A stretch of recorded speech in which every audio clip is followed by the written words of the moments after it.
নমস্কার শ্রোতা বন্ধুরা, আশা করি সবাই খুব ভালো আছেন, ভালো থাকবেন সবাই।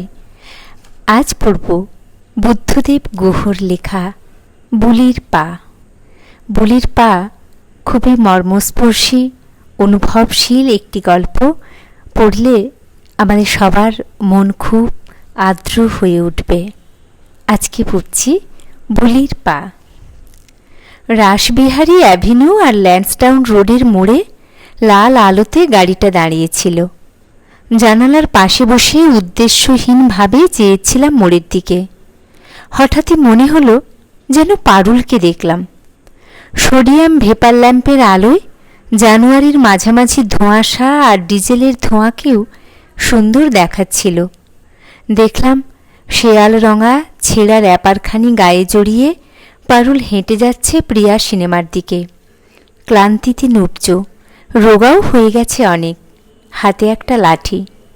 বুকটার মধ্যে এমন করে উঠল যে কি বলবো।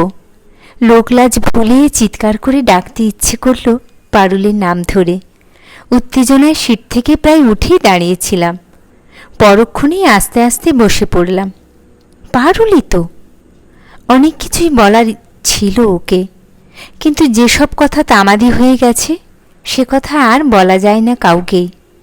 ওকে আমার দেওয়ারও ছিল অনেক কিছু, কিন্তু দেওয়ার সময়েরও একটা সময়সীমা থাকে, পাওয়ার সময়ের মতো। সেই সময়ের মধ্যে দেওয়া বা পাওয়া না হলে এই এক জীবনে তা দেওয়া বা পাওয়া আর হয়েও ওঠে না। আলো সবুজ হতেই গাড়ি এগোলো। ড্রাইভার, যাকে পারুল বলে ভেবেছিলাম, তার কাছে চলে গিয়ে পাশ কাটিয়ে গাড়ি এগিয়ে গেল। বুকের গভীর থেকে একটি দীর্ঘ নিঃশ্বাস উঠে এসে বাইরের ধোঁয়াশায় মিশে গেল। মনে মনে বললাম, পারুলের জন্যে তো আর কিছুমাত্র করতে পারলাম না এ জীবনে, পারবও না। তার অভিশাপ বাকি জীবন আমাকে বয়ে বেড়াতেই হবে, আমার চেয়েও হয়তো বেশি রিমাকে। পারুল কিন্তু কোনো দিনও মুখে কিছু বলেনি, এটা আমার মনে হয়। বাড়ি ফিরে চান টান করে খাওয়ার টেবিলে খেতে খেতে বললাম, আজ ঠিক পারুলের মতোই একজনকে দেখলাম, জানিস বলি? পারুলদি? আমার কিশোরী মেয়ে বলি খাওয়া থামিয়ে চমকে উঠল। বলি আমার একমাত্র মেয়ে, এখন ক্লাস 6-এ পড়ে। একমাত্র ছেলে চুপুও খাওয়া থামালো, মুখে কেউই কিছু বলল না। রিমা বলল, খাওয়ার সময় পারুলের কথা না বললেই হতো না, না? আর যোগু কড়াইশুঁটি চপটা কেমন করেছে তা তো খেয়ে বলবে। সারাটা দুপুর ও এই নিয়ে মকশ করেছে।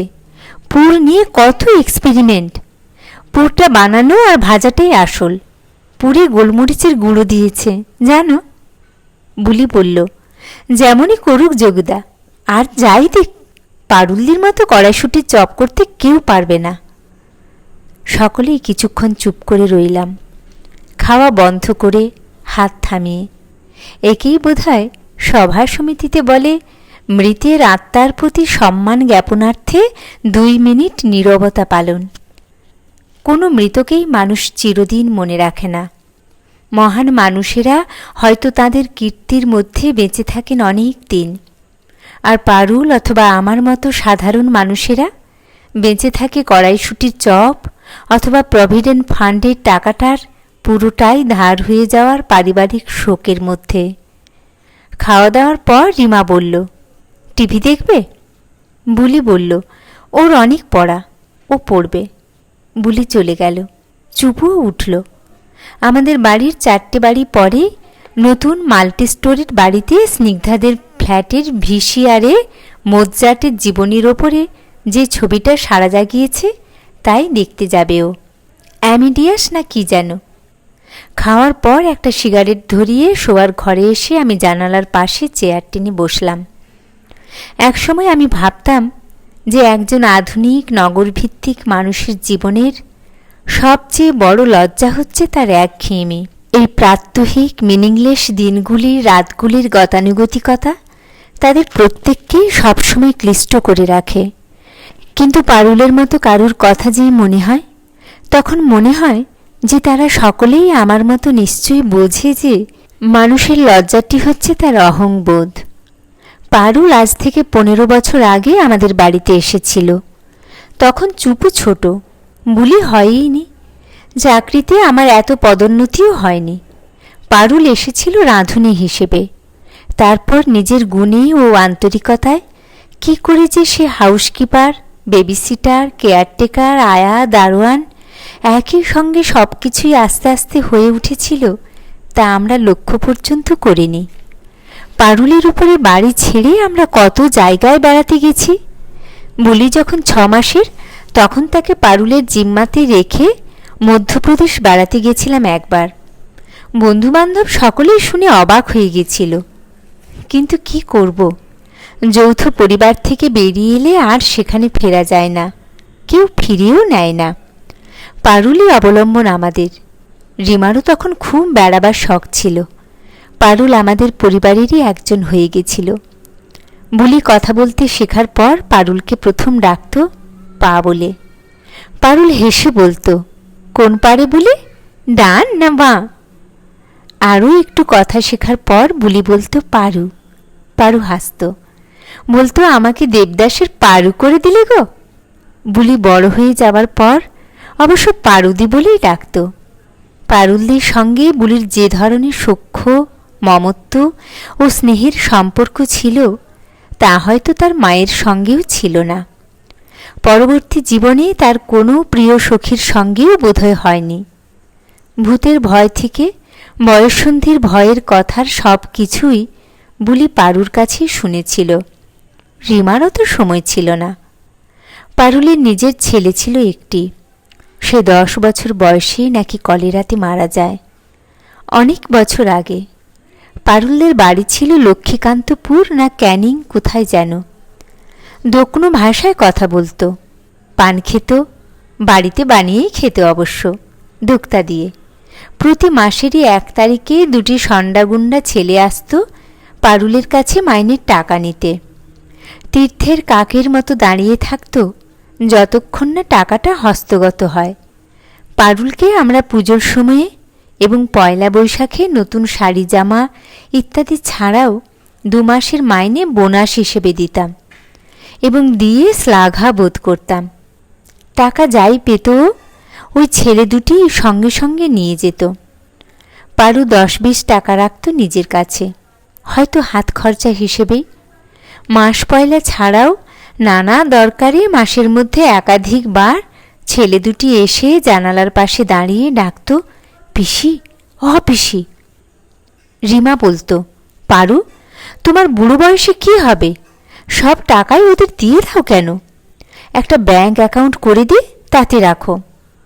পারুল হাসত, বলতো, কি যে বলো দিদি, ওরাই তো আমার সব, আপন ভাইপো, ওরাই দেখবে, আমার আর আছেটাকে। তারপর বুলি আর চুপুর দিকে চেয়ে বলতো, ওরাও দেখবে।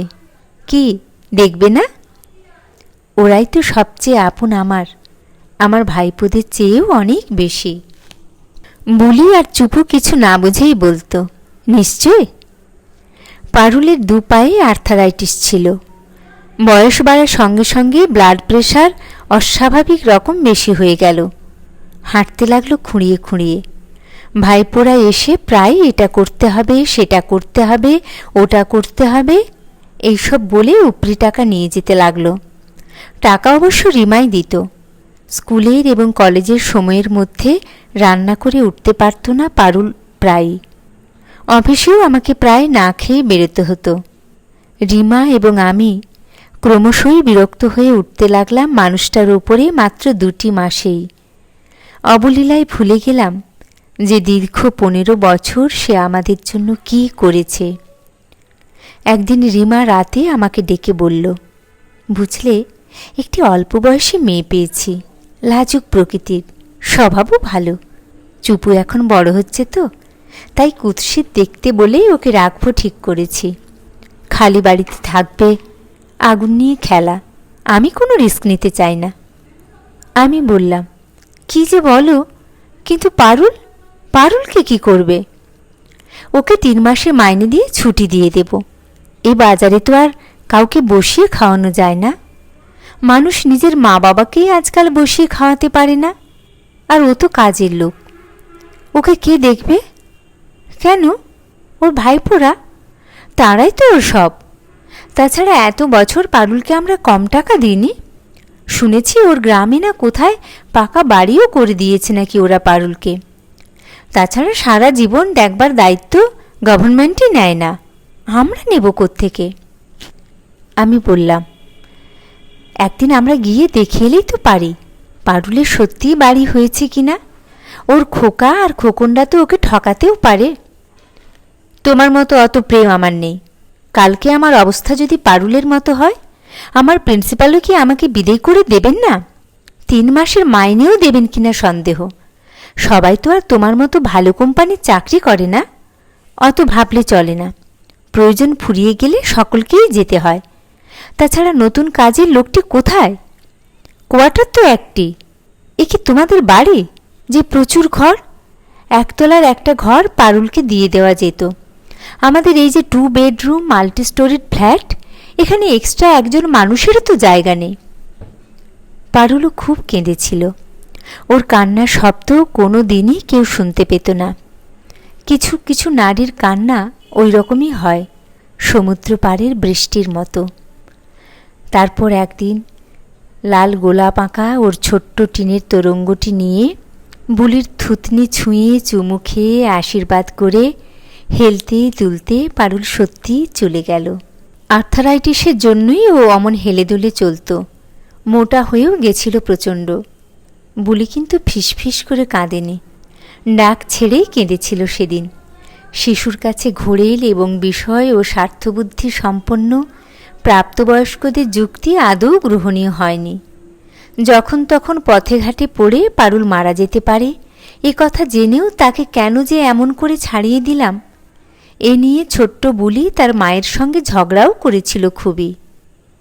খাবার টেবিলে বসে বুলির দিকে চেয়ে আমি ভাবছিলাম, একদিন বুলিও অবলীলায় রিমা হয়ে উঠবে। আমাদের সমাজ ব্যবস্থা, শিক্ষা ব্যবস্থা আমাদের বিবেককে, শুভবুদ্ধিকে নিজ স্বার্থের কাছে নীরবে এবং নেপথ্যে বলি দেওয়াবে। পাতি বুর্জোয়াদের ভিড়ের মধ্যে সামিল হয়ে যাবে বুলিও। সে রাতে পথে পারুলকে দেখার মাস 2 পরে আমার বন্ধু সীতেশ ফোন করে বলল যে পারুল নাকি লাঠি ঠকঠকিয়ে ওর বাড়ি গেছিল কিছু সাহায্যের জন্য। পাশের বাড়ির কাজের লোক মতি পারুলের গ্রাম চিনত। তাকে দিয়ে এক রবিবার খবর নিতে পাঠালাম। সে এসে বলল পারুলকে তার ভাইপোরা তাড়িয়ে দিয়েছে। পারুলের 15 বছরের রোজগারের প্রতিটি টাকাতে তারা ধান জমি, বাড়ি, গরু সবই করে নিয়েছে। তাদের বউদের সঙ্গে পারুলের বনেনি বলে তারা ঘাড় ধাক্কা দিয়ে বের করে দিয়েছে পিসিকে। পারুল এখন নাকি লেকের কাছে সারদান অ্যাভিনিউর ফুটপাতের এক গাড়ি বারান্দার নিচে রাত কাটায় এবং সারা দিন পথে ভিক্ষে চেয়ে বেড়ায়। কথাটা শুনে বড় ভয় হলো। না, পারুলের জন্য নয়, বন্ধু ও পরিচিতেরা আমাদের সম্বন্ধে কি আলোচনা করবে সেটা ভেবে। পরদিনই অফিস থেকে ফেরার পথে ড্রাইভারকে বললাম সারদান অ্যাভিনিউ দিয়ে যেতে। তখন সন্ধে হয়ে গেছে। দেখি 2টি ইটের ওপর বসানো একটি পোড়া কালো মাটির হাঁড়িতে শুধু ভাত সেদ্ধ করছে পারুল। দেখলে ওকে চেনা যায় না, মনে হয় যেন জন্মানোর পর থেকেই ও ভিক্ষা করছে। ভিখিরিদের বুঝি অতীত থাকে না কোনো। পারুলকে বাড়িতে দেখা করতে বলে এলাম পরদিন সকালে। গাড়ি থেকে নেমে ভিখিরির সঙ্গে কথা বলা যায় না। কে কোথা থেকে দেখে ফেলবে, কি মনে করবে আমাকে? পারুল বলল, অত দূর যে যেতে পারবো নি দাদাবাবু, লাঠি নিয়েও চলতে পায়ে বড়ই লাগে। তা শুনে ওকে 10টা টাকা দিয়ে বললাম রিক্সা করে এসো। পরদিন রিক্সা করে কিন্তু এলো না পারুল, হেঁটেই এলো। টাকাটা বাঁচিয়েছে। ভিখিরি হয়ে গেলে মানুষ মিথ্যেবাদীও হয়ে যায়। 10টা টাকা অনেকের কাছে অনেক। ছেঁড়া দুর্গন্ধ, নোংরা শাড়ি, গা পা জুড়ে ধুলো। রিমা তো ওকে ঝকঝকে বসার ঘরে ঢুকতে পর্যন্ত দিল না, বাইরের বারান্দাতেই বসিয়ে রাখল। বলল, কত রোগের জামস যে ওর পায়ে ঠিক ঠিক করছে কে জানে। আমি পারুলকে বললাম, তোমার কি ক্ষতি করেছি আমরা যে তুমি আমার বন্ধুর বাড়ি গিয়ে ভিক্ষা চাও? এতে কি অসম্মান করা হয় না আমাদের? পারুল কিছুক্ষণ চুপ করে থাকলো আমার মুখের দিকে চেয়ে, তারপর বলল, সম্মান অসম্মানের কথা তো ভাবিনি দাদাবাবু। খিদে বড় ভীষণ জিনিস, কি করে বোঝাবো আপনাদের? রিমা বলল, ছি ছি, তুমি এত নীচ। পারুল চুপ করে রইল। ওর দু চোখ পেয়ে জলের ধারা নামল। আবারও ফিসফিসে বৃষ্টি নামল সমুদ্র পাড়ে। রিমার অলক্ষ্যে গাড়িতেই ওকে তুলে দিয়ে আমাদের ফ্যামিলি ফিজিশিয়ানের কাছে গিয়ে পরীক্ষা করিয়ে প্রেসক্রিপশন লেখালাম। উনি ওর হিস্ট্রি জানতেন। নানা রোগ এসে বাসা বেঁধেছে পারুলের মধ্যে। বয়সও হয়েছে 60-এর বেশি। 2 মাসের মতো ওষুধ কিনে দিলাম ওকে। তারপর 100 টাকা দিয়ে বললাম, পারুল, তোমাকে প্রতি মাসে আমি 50 টাকা করে দেব। প্রতি মাসে 3 তারিখে এসে নিয়ে যেও, অথবা তুমি রাতে যে গাড়ি বারান্দার নিচে থাকো সেখানেই কাউকে দিয়ে পৌঁছে দেব। দাদাবাবু, আপনি বড় দয়ালু। সেই বাক্যটি এবং পারুলের রোগ পাণ্ডুর জলভরা চোখ দুটি প্রায়ই কানে এবং চোখে ফিরে ফিরে আসে আমার। এই বন্দোবস্ত চলল 2 মাস। তারপরেই একদিন রিমা বাড়ি ফিরেই তুলকালাম কাণ্ড বাঁধালো। ওর খুড়তো দাদা প্রদীপের বাড়িতে গিয়েও নাকি পারুল ভিক্ষে চেয়েছে কাল সকালে। প্রদীপের স্ত্রীকে রিমা একেবারেই দেখতে পারে না।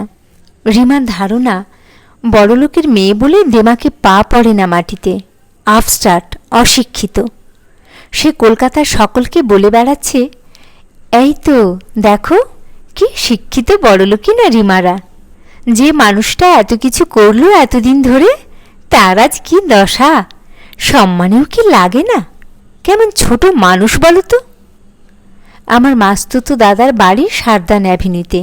সেও বলল একদিন, পারুল লাঠি ঠকঠকিয়ে ভিক্ষা চাইতে গেছিল তার কাছেও।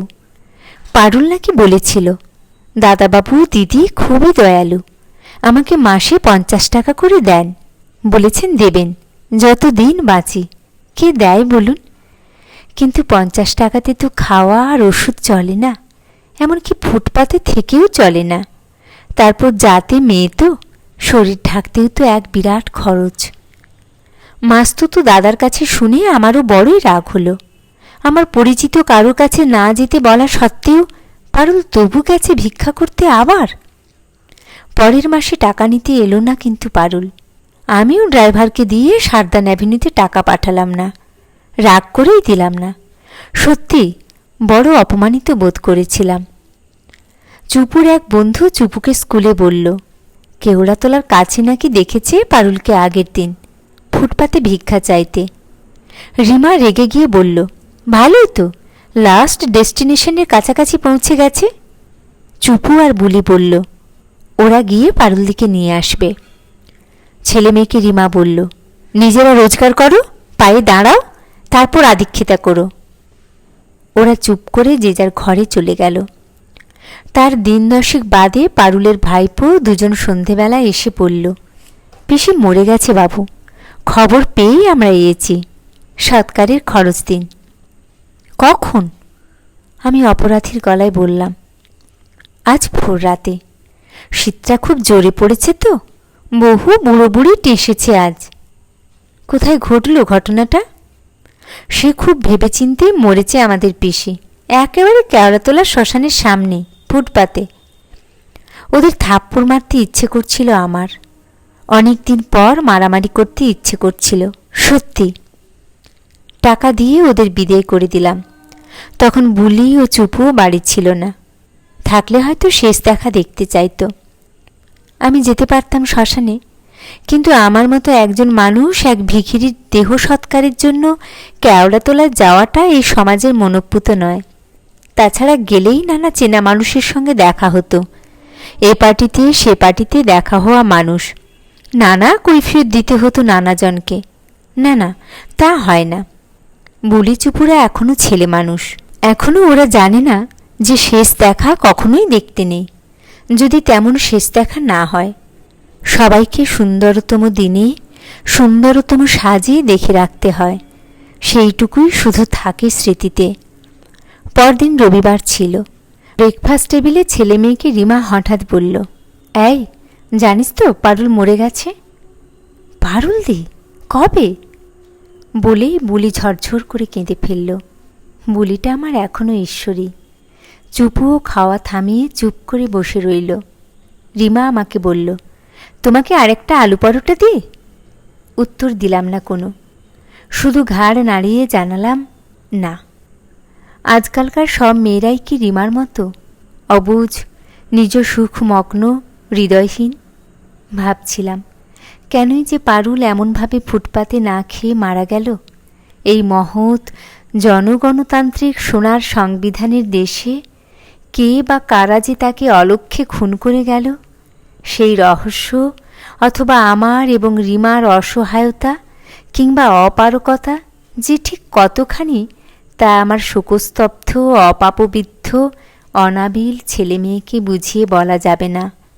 এখন বলা গেলেও ওরা বুঝতে পারবে না, বলা যাবেও না কোনো দিন, যদি না তারা নিজেরাই বড় হয়ে ওঠার পর আমাদের দুজনকে, আমাদের পারিপার্শ্বিককে এবং আমাদের সমাজ ও দেশের প্রকৃত স্বরূপকে সত্যিই আবিষ্কার করতে চায়। কিন্তু তেমন ভালো কি আমার ও রিমার মতো নষ্ট ভ্রষ্ট দম্পতির ছেলেমেয়েরা কখনোই হবে? ওরা কি আমাদের চেয়েও বেশি অসন্তুষ্ট, আত্মমগ্ন, নিজ সুখ পরায়ণ হবে না? আমাদের সাততলায় ছোট্ট স্বয়ংসম্পূর্ণ সুখ ভরপুর ফ্ল্যাটের ড্রয়িং কাম ডাইনিং রুমে তখনও উত্তরের জানালা দিয়ে হাওয়া আসছিল। সে হাওয়ায় কোনো ফুলের গন্ধ ছিল না, বারুদের গন্ধ তো নয়, অথচ থাকা উচিত ছিল। কেমন লাগলো গল্পটি জানাবেন। ভালো লাগলে লাইক করবেন, কমেন্ট করবেন, শেয়ার এবং সাবস্ক্রাইব করবেন। ধন্যবাদ।